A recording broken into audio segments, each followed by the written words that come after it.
make time your ally and bad habits make time your enemy. On this note, I am Mesha Tiwari of class 9th B KVONGC Panvel is going to share my opinions about the book Atomic Habits, Tiny Changes, Remarkable Results by James Clear, who is a habit expert.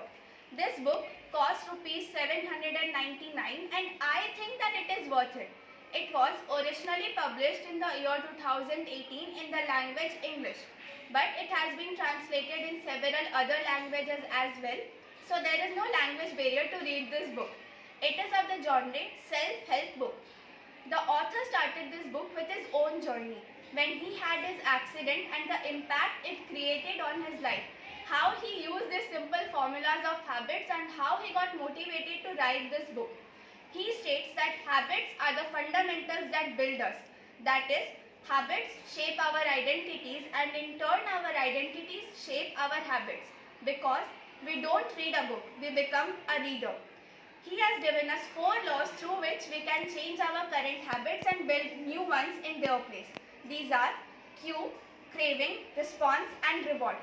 To build good habits, we use these 4 laws as follows. Cue. That is, we make the habit visible. Craving. We make our habit more attractive so that it triggers our brain. Third, we make our habit easy so that we don't leave it in the middle or we don't procrastinate. He has given us a simple rule, the 2-minute rule, through which we can break our procrastination. For example, if we want to read a book, we can just start by reading a page, or if we want to run marathon, we can start by wearing our shoes. Fourth, that is reward. We have to make our habits satisfying because the first 3 laws help us to perform an action, but the 4th one helps us to repeat an action because as we all know that practice makes a man perfect, so we have to practice and just practice. And to break bad habits, we use the inverse of these 4 laws as follows. We make our habit invisible, unattractive, difficult and unsatisfying so that we may never repeat it again.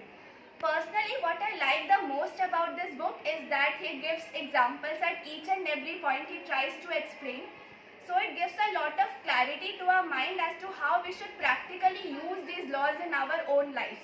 And he also gives summary after each and every chapter and also in a tabular form so that we can recapitulate easily what we have learned or what we should take from this particular chapter instead of going through the complete book or a chapter again.